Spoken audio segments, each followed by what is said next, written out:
y es también disponerme a ver al agresor como una persona digna de compasión. Aquí viene el proceso del perdón. Y el primer paso consiste en purificar la memoria. Si tienen donde anotar, pues ojalá lo puedan ir anotando, e incluso que ahí donde anoten estos pasos para el proceso del perdón, también se convierte en su diario en donde puedan iniciar este proceso. En este paso se trata de recordar, que claro que recordar es volver a vivir, y por lo tanto es una invitación a enfrentar el dolor.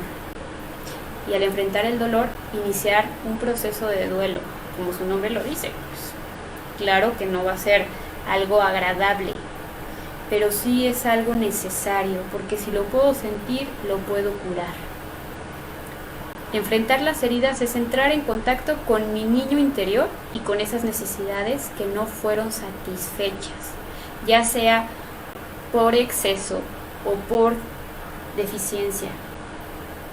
Pero aquellas situaciones que yo pude haber interpretado como abandono, como rechazo, como humillación, como traición, o probablemente aquella situación de violencia, aquel abuso, y no solamente con respecto a mi niño interior, primero con mi niño interior, para que si es necesario quitarme la máscara, porque cada herida trae consigo una máscara, y debo empezar a conocer al sí verdadero.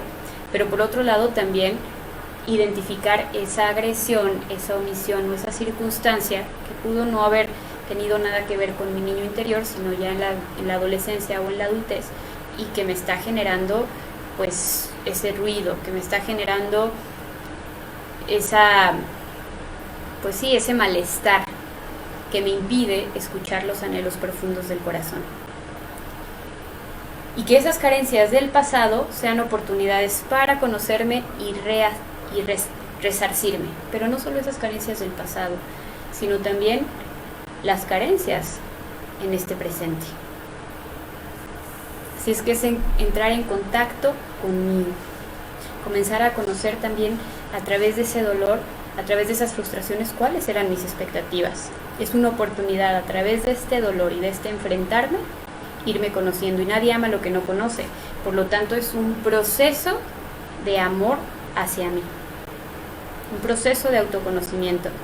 Segundo paso, identificar los mecanismos de escape. Como no nos gusta experimentar el dolor, generalmente buscamos un refugio.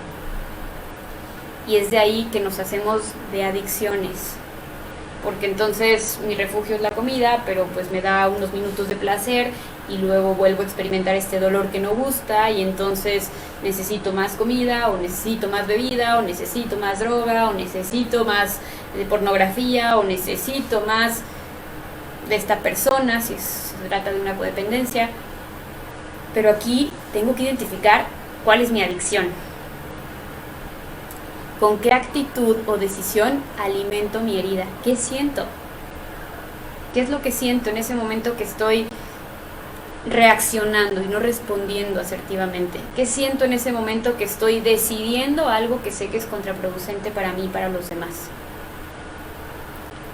Identificar, experimentar y llorar las pérdidas sufridas a lo largo de nuestra vida, que no se hayan vivido en un proceso completo de duelo. Ver las necesidades actuales, eso que estoy compensando con ese excedente en esa actividad o en esa sustancia o en ese alimento, es una compensación. ¿Qué estoy intentando compensar? ¿Cuál es mi necesidad actual? A lo mejor ya ni siquiera algo que tuvo que ver con el pasado, sino una necesidad actual que no estoy logrando satisfacer y que no lo estoy haciendo de manera conveniente, y por eso necesito abusar de algo o de alguien. Y tratar de satisfacerla sanamente para lograr un nuevo modo de estar centrado en el corazón, la mente, el cuerpo y el espíritu. Voy a prender la luz, permítanme tantito.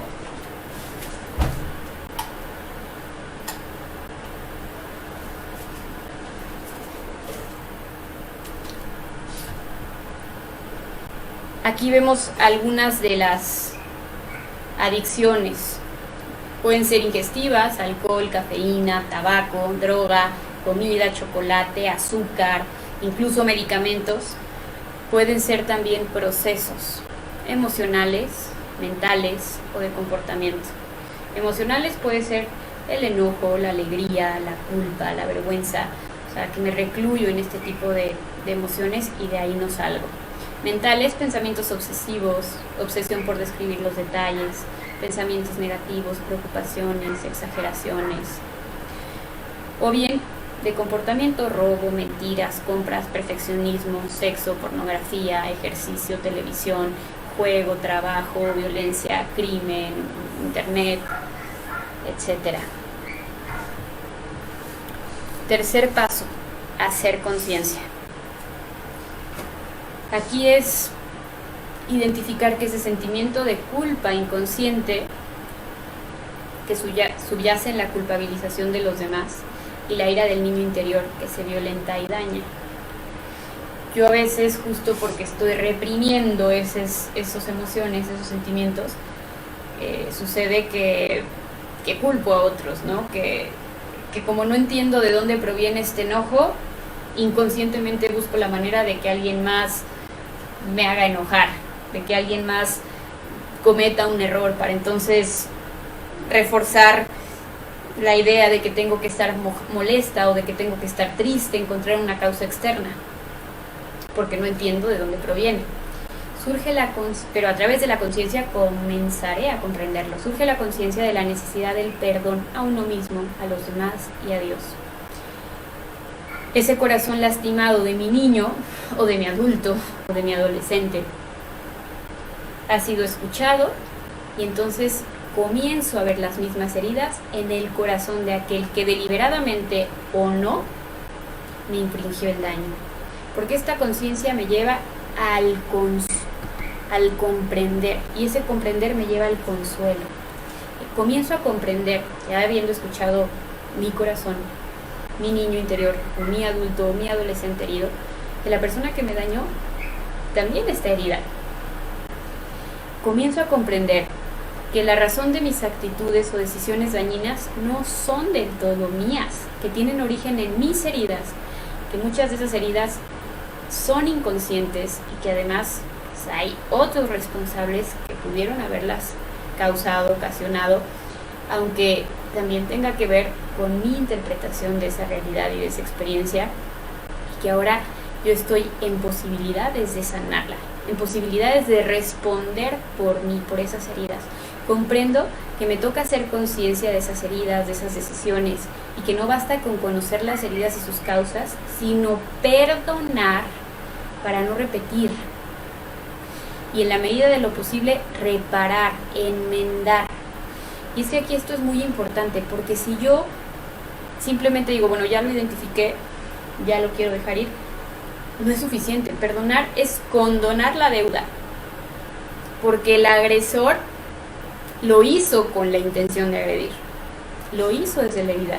Ciertamente que te debe algo y lo justo sería que él lo pagara, pero si tú no le condonas la deuda, y si tú estás esperando a que él te lo pague, y que probablemente no va a suceder, o no esté en posibilidades de cubrirte esa deuda, o simplemente no tiene la conciencia y la claridad que tú tienes, ya ni se acuerda de lo que te debe, y tú vas a estarla queriendo cobrar a quienes tengas a tu lado, o incluso te la vas a querer cobrar contigo misma, pero esa deuda ni tú la vas a poder cubrir, ni los demás la van a poder cubrir, y entonces cada vez el daño va a ser mayor, porque quien te la debe no lo está cubriendo, y solamente quien te lo debe podría cubrir, a menos que tú decidas por ti y por los demás, porque al final se los estás cobrando a todos los que están a tu alrededor y a ti mismo, condonar esa deuda. El otro no está en posibilidades de saldar. Cada uno, comprender también que cada uno necesita más amor del que merece, cada uno es más vulnerable de lo que parece, y todos somos débiles y capaces de todos los horrores y de todos los errores. Esto nos va a ayudar mucho a dar ese paso al perdón, a liberarnos del deudor, entender que yo también he cometido heridas, que también he cometido malas decisiones que me han dañado y han dañado a otros. Quinto paso, perder para ganar. Y aquí es donde ponemos un freno a ese ciclo de violencia. Aquí es donde comienzo a liberarme, a tomar esa decisión de la voluntad de perdonar, entendiendo que eso es el bien que conviene, que eso implica el verdadero amor a mí, y como me conviene a mí, conviene a los míos. Renuncio al odio, renuncio a la venganza, aunque no por eso renuncio al dolor, porque pues esa herida es profunda y esa herida lo más seguro es que me duela. Así es que se puede perdonar llorando, pero es un acto eminentemente libre porque prescinde del arrepentimiento del otro. Claro que ayudaría muchísimo que el otro se arrepintiera y me pidiera perdón, o que saldara la deuda, o que hiciera algo para enmendar, ayudaría muchísimo. Pero si ese otro no está en posibilidades de hacerlo, porque no tiene los recursos, o porque no quiere, porque no ha hecho conciencia, o porque ya no está, ahí es donde la misericordia supera la justicia. Y a quien conviene es a mí. Si estoy en posibilidades de que esa persona lo repare, lo enmiende, y además es alguien que yo quiero, o que amo, o que solía amar, claro que tengo el derecho y el deber, por amor también, de pedirle que lo repare, de pedirle que lo enmiende. Si es que necesité la afirmación de papá o de mamá, y papá y mamá todavía viven, pues eso va a ser como un atajo para salir más pronto. Decirle a papá y mamá, ¿sabes qué? Pues comprendo por qué a lo mejor no supiste hacerlo, pero yo lo necesito y quisiera enseñarte cómo lo puedes hacer para que entonces pues esto se pudiera reparar y este vínculo pudiera reforzarse. No te liberas del dolor, pero te liberas de la amargura, te liberas del sufrimiento porque le das un sentido y liberas a los demás de tus patrones de comportamiento destructivos. Así es que si todavía para este paso no logras amarte lo suficiente, a veces pareciera como que te mueven más los demás que tú, bueno, piensa en los demás en ese momento, porque van a ser los primeros a los que beneficies, esos que son más cercanos a ti. Y es que la palabra perdonar significa dar en abundancia, que la palabra per es un prefijo que intensifica el verbo que lo acompaña, donare.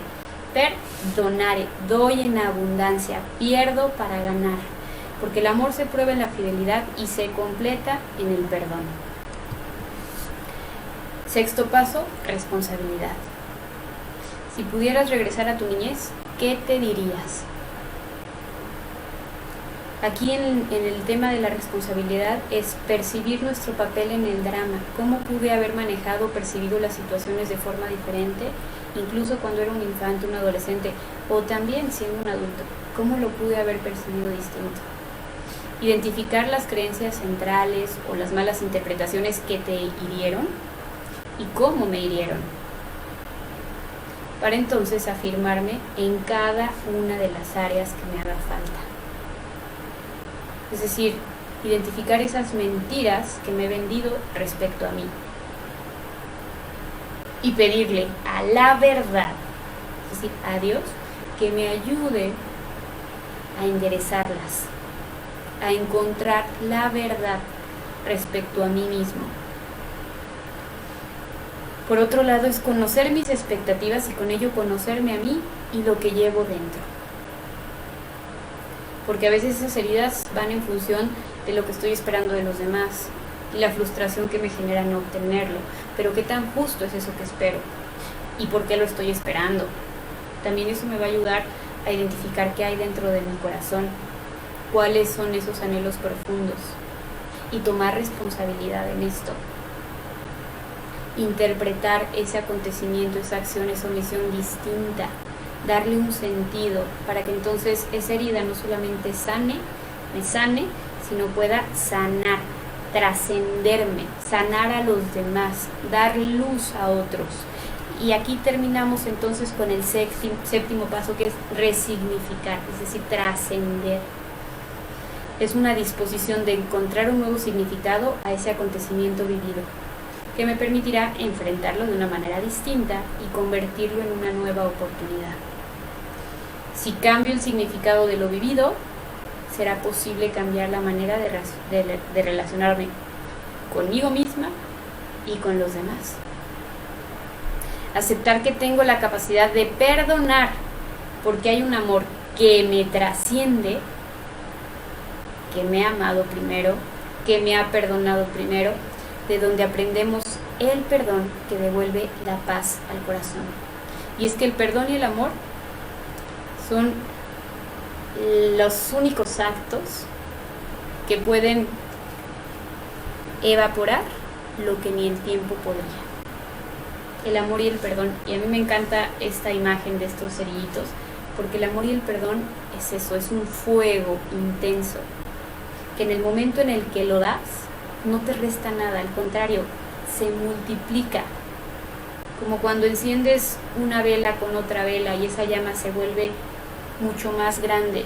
Y aunque la cera se siga derritiendo porque tú estás actuando, porque estás renunciando a través de ese acto, pero que te estás beneficiando porque estás cumpliendo con tu razón de ser. Y eso te perfecciona, y eso te hace sentir útil, y eso te hace sentir pleno. Y por eso es tan necesario el perdón. Y quiero dejarlos con un video, después iniciaremos las preguntas, para que nos sea más sencillo comprender este séptimo paso.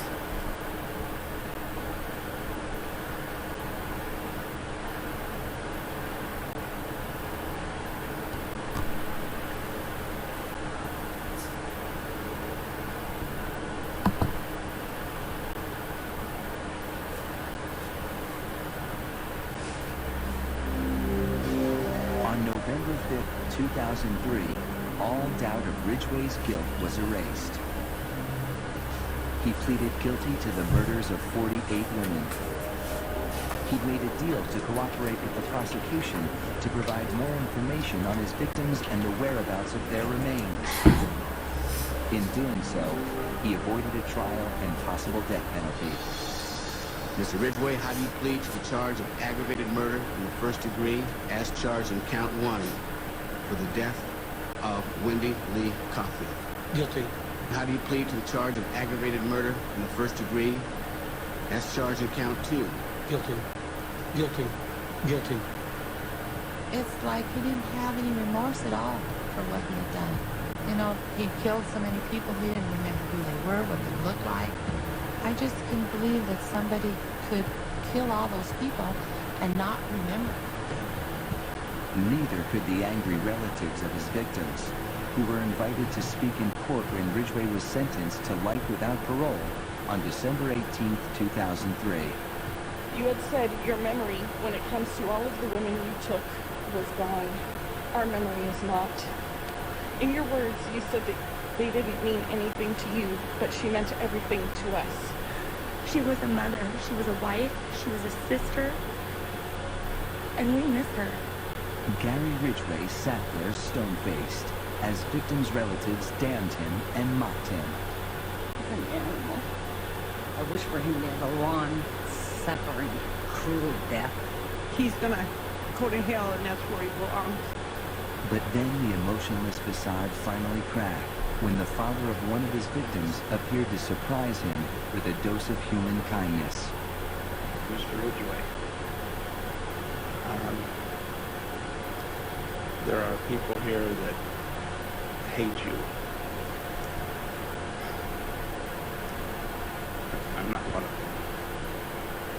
You've made it difficult to live up to what I believe, and it is what God says to do, and that's to forgive. You are forgiven, sir.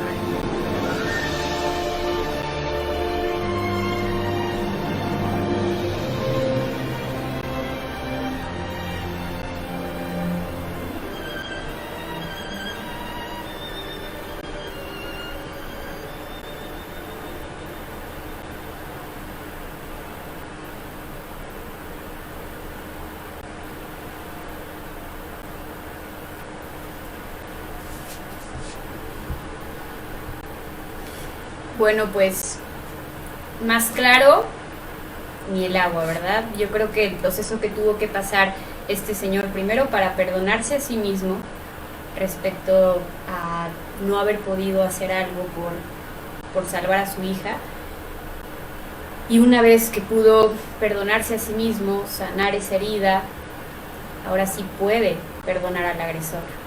Y este perdón es el que logra conmover a este agresor que reiteradas veces había asesinado y que muy probablemente, si revisamos su infancia, veremos que ha sido víctima de la violencia y del abuso, pero esto es otra historia, simplemente que sí ayuda a comprender, sin justificar por supuesto, pero vemos cómo el perdón libera, no solamente al que está perdonando, libera también al que le otorga el perdón. Sin embargo, para este proceso, y es importante mencionarlo, a veces hace falta hacer una retirada.